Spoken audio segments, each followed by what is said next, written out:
What is up, everybody? We are back on the Just Beavin podcast. We are here doing our preseason power rankings. We are here with episode number 7. Drew, how we feeling today? Good man, I've been busy. I've been starting my new job. People don't know I took a new job this year. I'm a athletic director at our school, so it's been kind of crazy. So I just got back and I'm ready to go with this podcast. Couldn't be any happier. Let's get it going. That's good. That's good. I just wanted the viewers to know that I wore this Blackhawk shirt intentionally because of the person we are previewing today. Coming in at number 7, we have none other. Oh, and I'm on the wrong screen. Doesn't matter anyways. None other than the big dogs, Andy Yacham himself, just to let him know that I too am also a Blackhawks fan. That way he doesn't, think that he's the only one out there. Hey, Anyways, we should probably let the panel know that for everyone watching, we are doing this episode without Andy, so there's no bias toward his team. We thought as a panel group that this would be the best for the show and best for us. So when me and JP's episode are up, it'll be when it's my episode, it'll be JP and Yak, and then when it's JP's episode, it'll just be me and Andy. So I just want to clarify that with everybody. yep. And so I remembered to do it this time, so I'm going to lead off with it. Andy is ninth in age, as you guys can see right there. 26.9 years old puts him at the ninth oldest team or ninth youngest team in the league. So I'll start us off with quarterbacks, Drew. I'm sure we don't have a whole lot to say here, as there isn't much, and the two guys he has are, I mean, undeniable superstars. I got Andy's quarterbacks at number 2, Burrow and Herbert. I outside of one other team in the league, and I can't even off the top of my head remember. Oh yeah, now I remember who I have at number 1, the same one that I think Yeah, everyone else in the league has at 1. But right. outside of that team, this is quite possibly. I mean, it's Andy's, it's heart and soul of his team. I mean, Burrow any given week can go for 30. Herbert the same thing. Herbert gets McDaniel now. That's going to be, that should be absolute fireworks. I mean, Tua was putting up 40 bombs with McDaniel, and now we're giving them to Herbert. That should be Right. absolutely electric. I could sit here and talk about it all day, but the names themselves, I don't think we need to.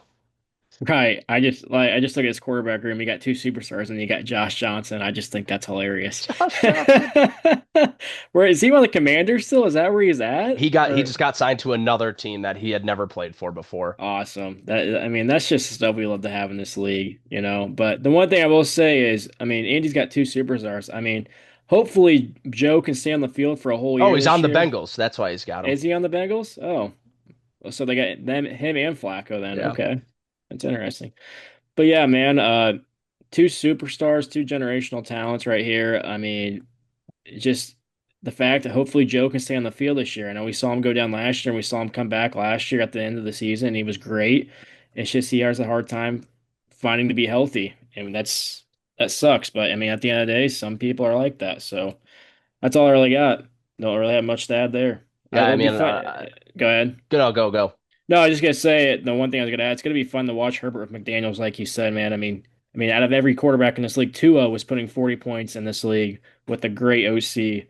I mean, I know he's head coach, but now he's gonna be the OC at LA, and I think it's gonna be a great fit for Herbert, and not just him. I think for the whole offensive room, it's gonna be great for them. So I don't know if you saw today that they said, or Harbaugh came out and said, or it might have been McDaniel's, I don't know, but he claims he's gonna use all those three running backs in that room with Vidal, Hampton, and Mitchell. So it'll be a fun team to watch this year, I think.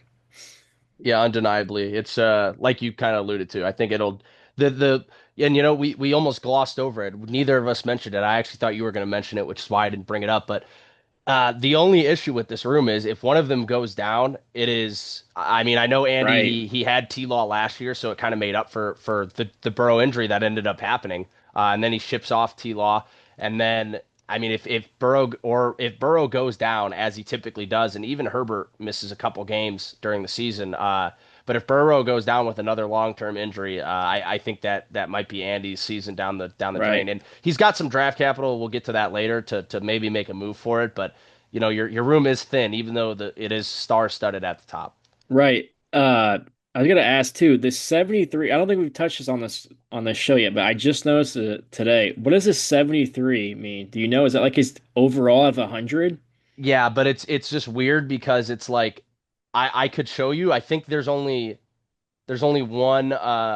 we can do this. We it's not like we're gonna be killing time or anything on this show. Right. If you go to the league teams, like see, I'm a 99, which by the way, I'm not a 99. I've never thought I was a 90. Well, I did at one point in 2024, but not since then. I don't know what they base it off of and what alludes to it because I mean, I'm 23 overalls higher than you. That's just not that Yeah, it's I'm great. 14 over Crazy. Frank. That's just not realistic. So I don't know what they base it off of. I know they have a high value on picks, and then being young obviously matters a lot. But yeah, so I guess it's out of 100, but I don't really know what it matters for. Huh. Yeah, I just saw that today and I was like, oh, that's interesting. But yeah, not to get off topic, but yeah. All right, Drew, you can start us off with the running backs. Yeah, I got Andy's running backs at 7. Kind of looking at this now. It's kind of like the tight end room. Like we've talked about in previous shows. You're starting to see a real thin at running back for not just Andy's team, but a lot of teams. I mean, there's not a lot of running backs that are very effective in this league now. I'd say there's about 5 tiers, and there that first tier is like Gibbs and Bijan that are going to get you 20 plus points a week, and then that second tier are going to be guys that get you 12 to 15 points. We don't really have the powerhouses like we did back in the day, if you know what I mean. Like so, if we're looking at Andy's team, we have A Chain, we have Henderson, great backs, but as much as I like Henderson, I drafted him in the first round 2 years ago or actually a year ago, my bad. I love him, but once again, he's splitting carries with Stevenson. So is he always going to be on the field? Absolutely not. I mean, he's going to be a guy that gets you maybe 15 carries a game. If that, I mean, we saw it with Vrabel last year. Some days he got 5 carries a game. I mean, it's you don't know with him. So I'm not saying he's bad, but I mean, just that offensive scheme that they have over there is just a little weird. So I mean, obviously Vrabel likes Stevenson, so he's not going to go away from it. What worked? I mean, they went to the Super Bowl last year. Yeah, they have a cupcake run, yes, but who cares? They still made it to the Super Bowl. That's still pretty hard to do. And then you look at his other guys down here. You got Emmett Johnson, Jalen Wright, Alvin Kamara. You know, it's kind of crazy that in a world today we'd see Alvin Kamara behind Jalen Wright and Emmett Johnson. It's crazy, man. I don't even know how that's even possible. That's why I want to touch base on this. I still think Alvin Kamara is going to be a key piece of the Saints team. I don't care if they sign ETN. I mean, yeah, that's a great addition, but I still think, like Kellen Moore said, I don't know if you saw it, they're still going to split carries, and Kellen Moore came out and said that he's going to be a big part of this team still. They're not just going to get rid of him, and especially when he signs a deal to come back to New Orleans, you already know he loves it there. You know, you see these guys that just always try to hop and try to get that ring hop. But obviously, Kamara doesn't care. He loves New Orleans. He wants to stay and help this young team build. And I love to see that, man. I still think he does have a little bit in the tank, and I think he's going to help. I think he could help Andy's team out a lot. If I saw today his projection's like 4.8. I don't think that's even close. I still think he can average 10 points. If what Kellen Moore thinks and says what he's going to do, I think he can do it. But I mean, that is my own opinion. Other people have different things. But then you look at Jaquar. I can't even say it. Jarquez. I'm so tired. It's been such a long day. I can't even process things right now. I apologize. And then you got Jerome Ford. I don't see much contribution that these guys. I don't know what you think, but I don't. Is Jerome Ford still on the? No, he's on the Commanders now, isn't he? Yeah. Right? Yeah, that's what I thought. Yeah, I don't know. They said Hunter was going to be a beast out of when he was a rookie. We saw no signs of that. Obviously, he didn't get much play in LA, but I don't know. What do you got? I'll hand it over to you. Yeah, I got this room at 9. Oh wow, I actually agree with Keep Trade Cut on this. A Chain's obviously a beast. I think his production is going to dip though. Petzing's big thing was that he refused to run the ball. Right. And, we'll see if he can adapt now that his best player is the Is that running who's at back. Miami now? Is Petzing? Yeah. I thought he was in. I thought Petzing was in Detroit. He was in Or not Detroit. Petzing, sorry. I meant yeah, Jesus. Not Petzing. I meant Slowick. Slowick's thing was Slowick, that there you go. was Yeah, that he it's all refused to good. run the ball when he was in Houston, and we'll see if he can adapt in Miami now with A-Chain being his best player. You would think that he'd get him involved more, but old habits die hard. So Right. with Henderson, then I think that's the biggest question mark on honestly the whole team. Like you alluded to, Stevenson was still efficient last year. Even when Stevenson's ball security issues came back, they still weren't going to Henderson. And then, as the games got in more crunch time or with more weight on the shoulders in the playoffs, there was less and less Henderson, and you never want to see that. So I in no world would I ever say that Travion Henderson is a top 14 running back in Dynasty. Age, all of that considered, there's no way I would ever say that. I 100% do not agree with that ranking. And that in part is why I have him at 9. So I'm shocked that me and Keep Trade Cut, I thought I had him relatively low, but obviously Keep Trade Cut thinks the same thing. Emmett Johnson, we talked about it when we talked about, I think, Brady's team with Brashard Smith and man, who else did he have? Maybe Mari DeMarcado was the other guy there. Right. Yep. Yep. It Yeah, is. Yep. and we alluded to that. We don't think Emmett Johnson is really going to be the focal or like not the focal point, but the next guy up after Right. Walker, and I agree with that. So I don't think we'll see much from him. Jalen Wright is all dependent on A-Chain getting injured as the change of pace there. I agree with you in part on Kamara. I think Kamara will be like a week to week kind of guy. Some weeks he'll, go for 14, 15, 16. Other weeks he'll be in that 6 to 7 range. I don't think he's going to be much involved in the run game. I think he's going to be a lot of third down usage. So it's just Pass how game. much how much will Shug dump off. Would you Hunter, would you sorry, go. agree? Would you agree he's the goal line back, or do you think ETN is? I think Estime might be, That's fair honestly. too. I I mean, they really got don't a know. yeah. It's kind of a fun group to go around. Yeah. Yeah, I really am not sure. It'll be interesting. Yeah, there'll be a group to watch for the goal line usage for sure. I honestly didn't really consider that. I'd imagine they still might use Kamara since he might be like. It depends how much they're using him in. Like, if he's still getting eight, Right. 9, 10 carries, then I don't think they'll use him on the goal line just to limit his workload. But if he's only getting like 4 carries and then he's coming in on third downs, then I think he could be the goal line back. But Right. Hunter's pretty useless in my eyes. And then my guess is Jerome Ford ends up getting cut in Washington, so he's Right. pretty useless. So. That's a We crowded can running back room over there too. in Washington. Yeah, it's a bunch Yeah. of trash though. Yeah. All right, we can. I'll pick it up with the receivers here. Uh, this is going to be probably my most controversial take of the entire um this entire series. Keep Trade Cuts got this room at 2. I got this room at 7. Um, About I where I'm at. really, yeah. I'm. Puka's obviously one of one. He's arguably the best if you had to start a guy knowing they were all going to be healthy in the fantasy championship, you're either picking Puka or you're picking Jamar Chase, and you can't go wrong with either of them. I would lean Right. Puka just one game. I think he's got the better chance of for sure getting 30. With that said, the guy misses 4 to 6 games every single Right. year. It's a given. So you got to factor that in when you're factoring in the room as a whole. Egbuka, the wide receiver 9, I don't see it. I don't see it. I didn't see it I don't last either. weeks 1 through 7 last year. He was sure a top 9. Right. He looked like he was going to become a top 10 wide receiver dynasty asset. The weeks 8 through 17 led the league in drops. Right. I don't care what Was anyone was said. I don't care what anyone says. If you're a good receiver, you'll just disappear from week 8 to no, week 8. You just don't 100% do agree. that. You don't do that. I mean, that just doesn't happen. I don't care what. If you're getting guarded by their best corner, okay, so be it. Then that means you need to get open. If you're that good, you can find a way to get open. And he couldn't do that. And like you said, he had a drop issue.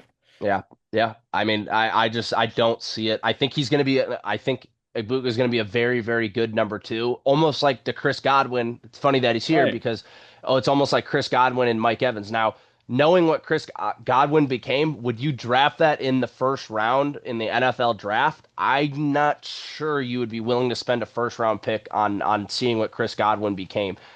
I don't know though. I mean, obviously that's subjective. I'm sure there's people who are or would, and I'm sure there's people who wouldn't. Devontae Smith's the real interesting one because we know what Smith was in college, and he's looked good as the number 2 when they've given him ample opportunity in Philly. So we're gonna see if he's ready to take on the number 1. Eagles fans love to talk about how they have the best wide receiver duo in the league with AJ Brown and Smith. Brown's gone. We'll see if Smith's able to step into that role. I'm not saying I don't believe in him. I love Smith as a prospect. I loved him in college. I do believe in him. I don't believe in Jalen Hurts is my biggest issue. I'm gonna be. It'll be really interesting. And again, I've alluded to it when we've talked about different Eagles players. Mannion coming over from that Packer system where they don't really care about the talent. They care about how you can perform in your specific role. They're not going to funnel targets to just one receiver. They draft Makai Lemon. They bring back Goddard. They still have Barkley. They draft Stowers. There's now, a lot of different skill sets who are there to be pass catchers. So I don't know what to make of Smith. And because we're not sure what Smith's going to be as the wide receiver one, I also factored that into the wide receiver ranking. Watson is a week to week guy, explosives or not. I like Branch. We've talked about it with the Olamide Zacchaeus episode. You know, Branch is there to be the number two receiver, and I think they're going to get him involved a lot with Tua having a weaker arm. Have you seen some of these Tank Dell training clips? Dude, yeah, it's insane, dude. Those Like aren't it's his legs. not. He had to have stolen Yeah, someone's legs. dude, How are you it moving is. like that? Dude, there's no way unless he went to. I mean, I know there's myths out there and everything, but I mean, maybe the overseas doctors where he went to, because you see that on Twitter, like they Yeah. said that he went overseas and got like special treatment. Dude, maybe they have special like stuff over there that we don't even know as like normal human beings that we don't even know they have until you get super injured. Like I think they do have some good stuff over there, but there's no way when you fracture your bone that bad and they say you might have to amputate your leg. Like who was our tight end? The Miller guy, not Yeah, Zach Miller. Miller. Yeah, Zach Zach Miller, Miller. yeah. I mean, when you have an injury like that, it was almost as bad as that. It was. It And was just as bad, and he had to retire. right, and now you have a guy going 100% at training camp and they're saying he's looking even better than he's ever been. He looks so I quick. I mean, that's just unbelievable. I don't know, man. I don't know. I don't know. Yeah, it's nuts. So I don't know how to rank Tank Dell. Again, I have this room at 7. It can be a lot better. With Dell, Smith, Igbuka. Naylor's interesting. They gave him a lot of money coming as a wide receiver 3. He probably is the most talented wide receiver in that room right now, which Oh, 100%. that's kind of scary being knowing that he's going to be the wide receiver one. That's a little worrisome, but it is Mm. what it is. And then DK, really just a returner. I don't think he brings much fantasy value. Mooney, who knows? Leggett, I'll let you talk about Leggett. And then Thornton, Right. Douglas, and Brown, I don't see much happening there. They'll be like week to week starters. Maybe they score, especially with Thornton and Brown. Williams kind of slots. Wicks leaves to go to Philly. That's another guy in Philly. Wicks, Marquise Brown also in Philly. There's my point with the whole Philly room is they brought in Yeah. guys at the position, Don't but don't make any Savion, sense. yeah, Savion Williams steps in behind Wicks. So maybe if when I was gonna say if, but when Watson gets hurt, that could be Williams' role. Right. Lance, that's a crowded room in New Orleans, but overall, I got this room at 7. It's got the chance to be a lot higher, but I think a lot of these guys are disappointing candidates. Right. And I got this room at 4, and I think KTC ranked this too high because just like you said, Puka's on the team. I mean, they gave him too much credit because Puka's in this room, Well, I mean, which not that they've got Egbuka it, as the number 9 wide right. receiver in all of fantasy in all of dynasty. That's insanity to me. It's nuts, man. I mean, he's played one season, and we're giving him all this credit. And like we've talked about it before, just a little bit ago, he had this drop issue. And now, if you're a receiver 9, you should be able to get open whenever you want, and shouldn't be dropping the ball as much as he did those couple of times. I mean, it was so bad, JP. I mean, we saw it in that game against Carolina. Baker didn't even want to throw to him because he was scared he's going to drop it. I don't know. Maybe things are going well in training camp, and maybe we're just They have overreacting. reigning NFL offensive rookie of the year Tedero McMillan below Emeka Egbuka. I'm just going to Uh, list some names for all right, you. let's Just hear him. just I'm actually kind of curious. Let's hear just it. some names for you of guys below Egbuka on Keep Trade Cut. All right, let's hear Tedero it. McMillan is immediately number 10. Okay. Can I George get Pickens is 11. okay? So then they probably have to have. I'm trying to think here. What's Lad and Chris Olave? Ladd would be 13 and Olave is 15. Dude, that's nuts. I'm taking all four of those guys before Ibuka. Okay, They have Zay Flowers all the way at 19. They that's have AJ crazy. Brown at 22. Wow. Jamison Williams at 29. This is mind-boggling to Where they me. got where they have Rome at? Where they have T Rome Higgins at? T Higgins is 23. That's Rome is crazy. 21. That's great. I okay, Rome I can get. T Higgins at 23 under Rome. I mean that's crazy. I mean that's mind-boggling. Uh Anyways, yeah, that's nuts, man. I mean, do they have Nico Collins below him too? yes, he's 14. That's nuts, man. Yeah, it's I insanity. that's crazy. Oh my, oh my God, I'm not even gonna get into that, but yeah, this room is intriguing.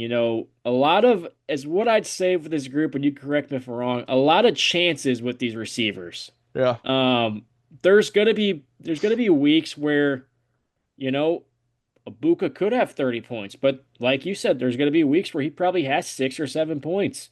Uh, so we go down to Devontae Smith and Christian Watson. I do think they're going to have great years. I think AJ Brown going to New England, I think that's going to help Devontae Smith a little bit. Okay, but here's the thing that you touched on a little bit. Devontae Smith hasn't been a receiver one since college. Okay, can he be a receiver one? I think so, and we've had this conversation multiple times outside this podcast. I think he can be a receiver one, but he's going to have to prove it now if he actually can. I mean, this is going to be the year if he gets the big boy money or not. So it's going to be interesting.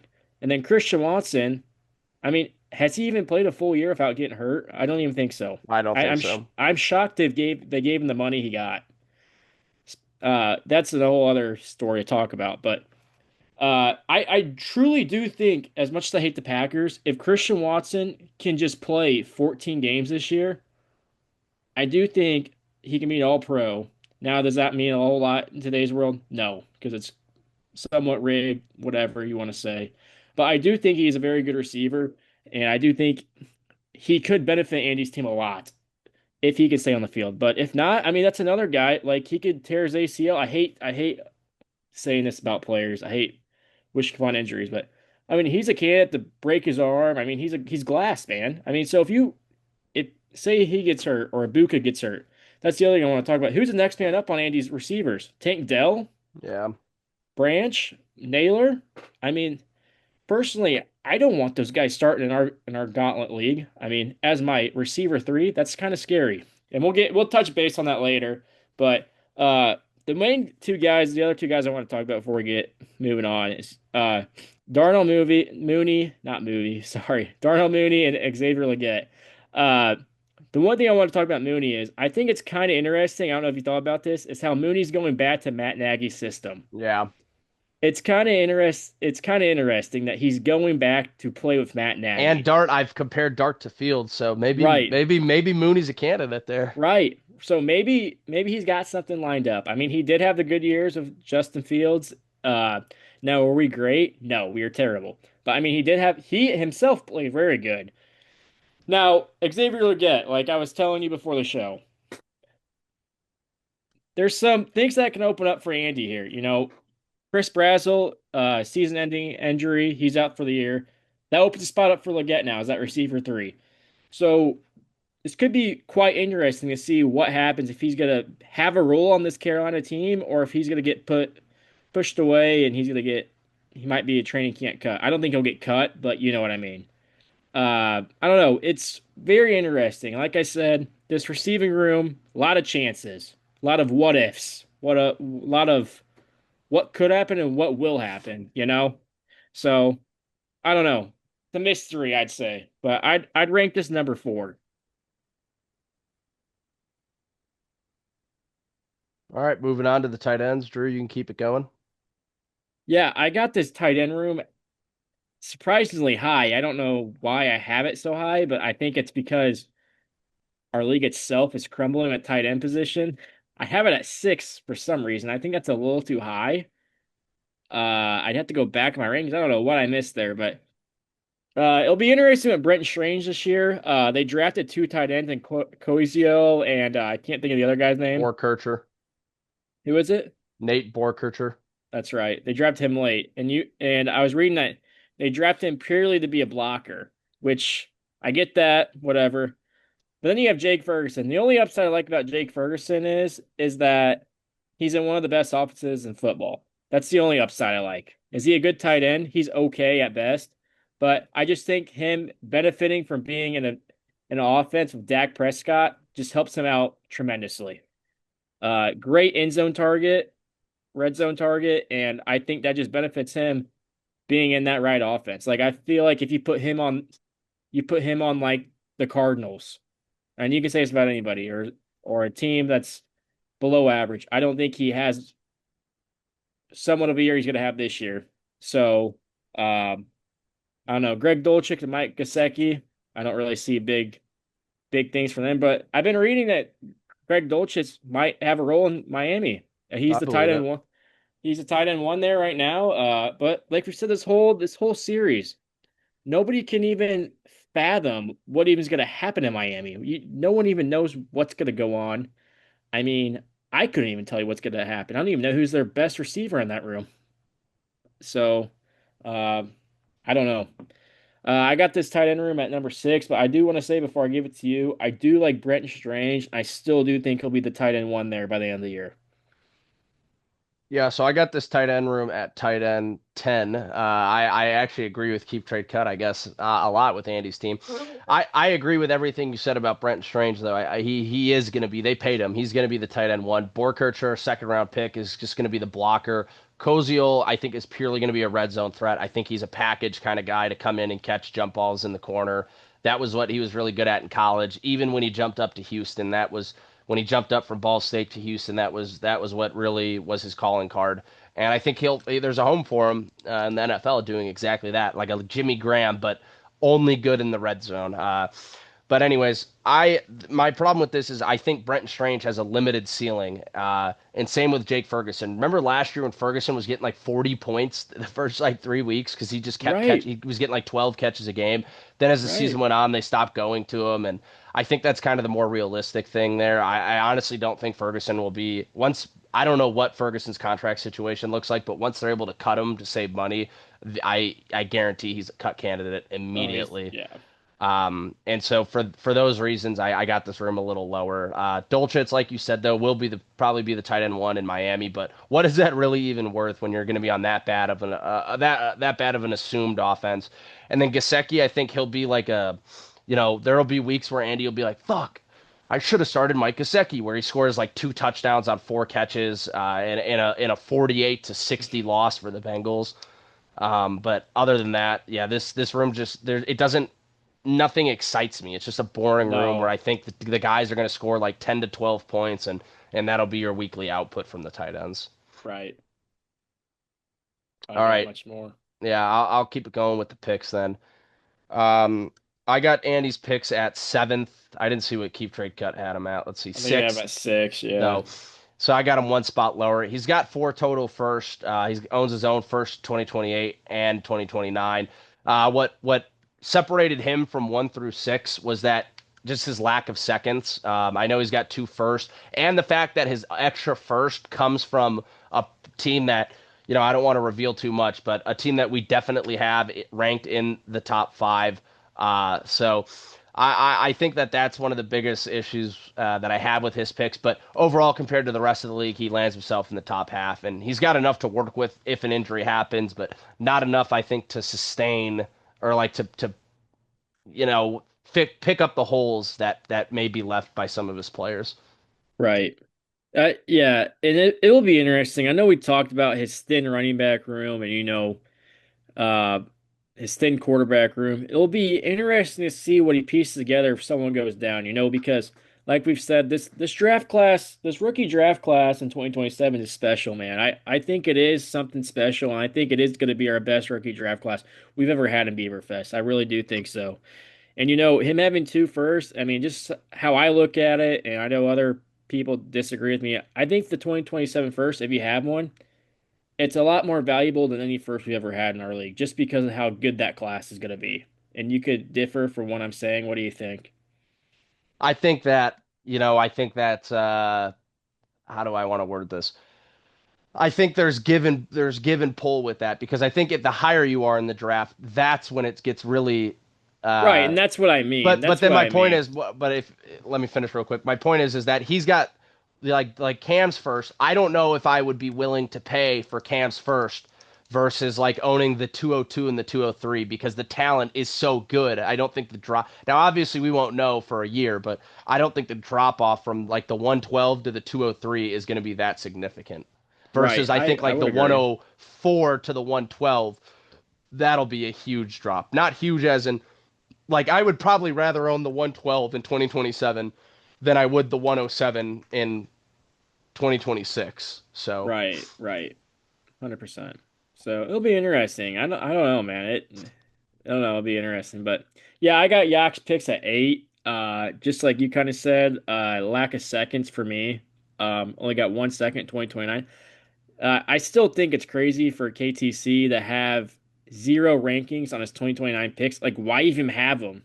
Yeah, it drives me If nuts that they do that because they're so far out, they think they're worth nothing. It's a flawed system. right, like I'm like if you don't think they mean anything, why even have them on the site? Just go 2 years out at this point, you know? Like Yeah. I don't know. But the good thing I will say about Andy, made me keep his picks somewhat high, middle of the pack. He has all his first still. That does help. I do think that's a key thing for everyone in this dynasty. You know, we see a lot of teams in this league trade their picks right away, and I'm a believer that you shouldn't do that. But you know, everyone has their own flaws and everyone has their own things. So, but yeah, got this at 8. All right, we are working with a two-parter here, even without Andy, just so we don't rush anything. We will see you right back on the Just Beavin podcast. We are back picking up right where we left off, talking about Andy's team awards. Drew, why don't you kick us off with the MVP? Yeah, for my MVP, I got Devin A. Chain. Really? Wow, I I'm do. shocked by that. Yeah, I do. After what I saw Jeff Hafley say about him was very crazy to hear from a head coach saying this. Um, he came out and said, I don't know if you saw the report, but he came out and Did. said that he is going to give, even though he's not the offensive coordinator, but they plan to give him 40 to 45 carries a game. And I don't think he was joking. He seemed pretty serious. So if he's getting that workload, obviously there's some joke to that, but like at the end of the day, I don't really think there's a joke. Obviously, he's not going to get 40 to 45 carries a game every game, but he's going to probably get 30 plus carries, it seems like. And so if he's getting 30 plus carries a game, I mean, and you throw in 2 touchdowns with that, if their offense is anyone good, even just a touchdown, I mean, he's easily going to get 20 plus points, JP, every week if that's the case, you know? So, I mean, that's a very I think he's the MVP, and I don't. If I didn't have to pick a quarterback, which I don't like picking quarterbacks, but I'm going with Devon Achane with his MVP. I really do. I went with Puka Nakua. I think he's pretty much. I mentioned it when we were talking about Jack's episode, or when we were talking during Jack's episode, that if I had to, or maybe it was part one on of Andy's episode. They're all starting to blend together now. But I said that if you needed to start one guy in one game to win your fantasy championship, I would pick Puka Nakua. And obviously, Andy gets to have Puka for an entire season. And I mean, Puka is a threat to go for 40 every single time he's on the field. It's pretty much a guaranteed he's going to have 10 catches, and then everything else goes from there. So I went with Puka. He For might not be there week 1. You might Could be a not. That is suspension. correct. Could be, but How many that's how the many games do you think NX. it is going to be? I think it's going to be 2 max. I bet it'd be four, but I don't. It's the NFL. I don't think they're gonna be done with There's no whatever they have they to do they're by going to then. miss out on so much money if he is not playing that overseas game. Yeah, I can't imagine Yeah, he'll be suspended this year, if at all. right, So, right. alrighty. For my X factor, I went with Travion Henderson. I think that he is going to determine a lot of Andy's either success or failures. He's clearly Andy's only other option at running back. I mean, Kamara, I think, could be fine, but you're certainly hoping that Henderson can hit. I still think Stevenson's the better running back, but if Henderson does hit the ceiling, we're talking about Andy as maybe a 10-win team. And then with an absolute floor from Henderson, if he does pretty much what he did last year, then I think Andy's, he's sitting at that 8-6 mark. So I think Henderson will determine a lot of Andy's either success or failures, and that's why I got him listed as the X factor. Yeah, I got this might be a surprise. I got Ibuka just because we talked about him having such a strong start last year and then kind of falling off. And that, it's funny they got him ranked here on KTC. They might have changed it, who knows, but receiver 9. But you know, I think this is gonna be X Factor. I mean, this is gonna put Andy's team, if he's gonna be a championship contender team. I'm not saying he's not, but this is going to put him above another tier if he can get back on track like his first 7 weeks, if you get what I'm saying. Yeah, Now, if he plays like his last 4 weeks, then or his last half of the season, I think it's going to be a big game changer because then you're looking at Christian Watson, Zakier Branch, Zachary Branch, Tank Dell, Jalen Naylor. I mean, that's a big drop off, JP. I mean, that's a huge drop off. So, I mean, if you can't have three strong receivers putting up good production for you, uh, it's a problem in this league. I don't disagree with that. Drew, who do you got for the breakout? Yeah, breakout. I kind of touched based on it. I got Christian Watson. I know I just bashed on Andy's receivers kind of right there, but like I was kind of saying in the when we were going over his receivers, if Watson can stay on the field, even if he can play 14 games, 15, I think he's gonna have close to 1,000 yards this year.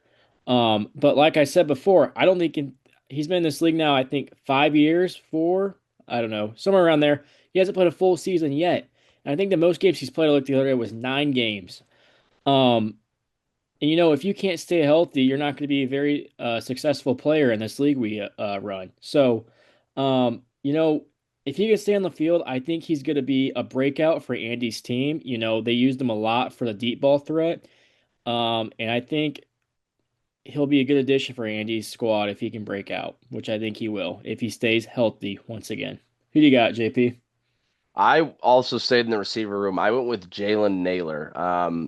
I think he's an interesting spectacle simply because there's absolutely, we keep talking about Miami's receiver room. Honestly, the Raiders' receiving room is outside of they have Brock Bowers is Right. what separates them, but I, I just purely wide receivers, they're right there with Miami. right. I don't know which one's worse. So I mean, that's a good point. So Yeah, it's pretty bad there. And so I think, they that was the one of the first contracts given out in free agency was Naylor to the Raiders. I actually think it was so early, it was one of those that they have that like early signing period or whatever. And I right. think it was Wasn't it I like think three for 32 or something? It might some have been a three little for more. 29 or something like that, or Yeah. 3 for 39, something like that. But I mean, they gave him money, so they obviously like what they saw. I remember right after he saw the contract, I can't remember who posted it, but maybe Theo Ash or something like that. But someone posted that all his advanced metrics say that he's very good at getting open. But simply on the fantasy end of things, it's a wide open receiver room, and they paid him. He's making the most money out of anybody in that room. So Right. I think he's got the potential, at least in the short term this year, to break out. And kind of like you mentioned, if Egbuka hits that floor that you were talking about, then I think Naylor would be able to potentially step up there. So, Right. all right, Drew, who you got as your disappointment? Yeah. Uh, outside of A. Chain Henderson, I got Andy's running back room as a disappointment. Like we said, and I got made fun of by Luke Hunley in the chat the other day, but bye weeks are crucial, guys. And looking at Andy's team, I don't see who he can play who will be serviceable, JP, on a bye week. That could hurt him. And not to mention, if Henderson or A Chain go down, it's going to be scary for Andy's running back room. So I'm really scared for what to see or what to happen with this room. Obviously, I hope he adds someone, but I don't know. I don't know what your thought is, but that's who my disappointment is going to be for his team this year. I went with Emeka Egbuka as the Oh, disappointment. Uh, I think it was further reinforced with Keep Trade Cut having him as the wide receiver nine. That seems to be like the consensus around Egbuka is that people think that he's going to, because he was his pro comp was like a worse JSN, and now JSN right, just broke out. So now I think everyone kind of thinks that it's bound to happen for Egbuka. The difference is that JSN never had a drop problem, right, and I think he's much more refined as a player, and he was much more refined as a prospect. Frankly, I think Egbuka's expectations are way too high, and while I think Egbuka will still be serviceable, a wide receiver nine, you're a wide receiver one in fantasy football. That's a wide receiver one.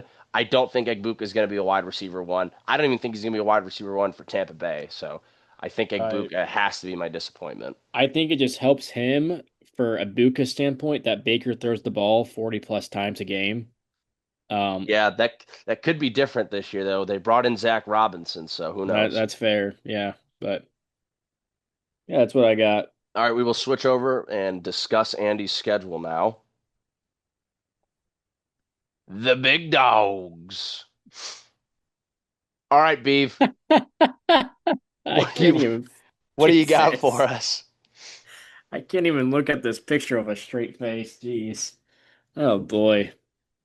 Maybe update the pick, Jach. I mean, uh, I don't even know, man. That just doesn't scare me. It's just like, I don't know. If I walked into a room and saw that framed on the wall, I'd be very concerned.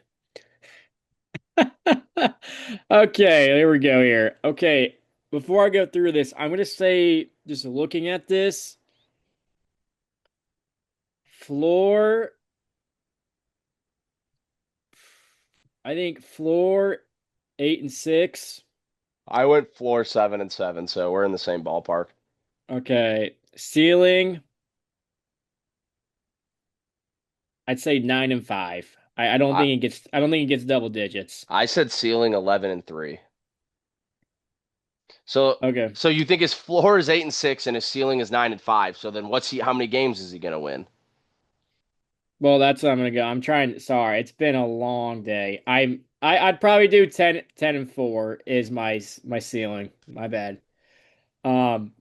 Okay, let's run through this. Commissioner's crew. I'm gonna give him an L. Myself, I'm giving him an L loss. Just pure bias. Sorry, Yak. Scat Squad. That's a dub. 1 and 2. Ippy 2 and 2. Typhoons. That team blows. 3 and 2. Jack and the Rippas. Does he play him twice? I'm gonna say this is gonna be Andy's make or break for his season is how he does against Jack and the Rippas. That's I think they split. So I'll say he gets a dub here, so 4 and 2, and then Nuz. Uh we'll give him a loss here, 4 and 3. Tigers Wood, 5 and 3. Ippy, 6 and 3. Hunley's champs. Damn. You know, these are where bye weeks start factoring in, like I talked about the running backs. And if say Watson gets hurt or something like that, I'm gonna go Hunley champs loss here for Yak, so 6 and 4. Is that right? Does that Yep. sound right? Okay, Jack and the Rippas. This is 6 and 5 because I said they split. I think this is gonna be a hell of a series between them. This will be fun to watch. If we can get a live stream of the Big Dog and Cam Boyer, that'd be great. Because hey, they both are living in Chicago now. Could happen. If we get that, that'd be great, boys. If you guys tune into this, please consider it and start chatting it up. All right. I'm sure Jacob Zaparo would love to host you guys at his place. Back to this. Okay. We're at week 12, 6 and 5. I believe he does beat Wade at 7 and 5. Typhoons, 8 and 5. Golden Booty. Huh. This one's really stumping me actually. Huh. You know what? I'm gonna go with an upset here. I'm gonna say Cam wins here, and I'm gonna have him go. What would that be? I lost my thought there. Would Eight it be six. 8 and 6? Yeah. So I think it goes 8 and 6. I had him my actual thing. I had him going 9 and 5. I actually had the same. I think he's going to beat Boyer one of the times, but then I have him beating Crook in week 14. And I do want to preface. Drew kind of alluded to it. Um, I don't look ahead at everyone's bye weeks. I don't know anyone's bye weeks off the top of my head. So when I go through the predictions, I'm purely looking at it as the roster that they're sending out week 1, and I just go through that with all 14 because I don't know the bye weeks off the top of my head. So I'm sure we're gonna airball on some of these because bye weeks will come into play. But I just wanted to give that caveat. Right. And hey, that's how you got to factor in sometimes. Obviously, we do this for fun. We try to be spot on as we can, but sometimes we're gonna have bad days, man. It just happens. Alrighty, everyone. Thanks for tuning in to another great episode of the Just Beavin podcast. Next, the next episode will be out Thursday morning, I believe, hopefully. Well, not that it matters to you guys. You're watching this at the end of this video. So the episode after this one will be out on Tuesday. Not going to tell you who we're going over, but thanks for tuning in, and we'll catch you on the next episode of Just Beavin'.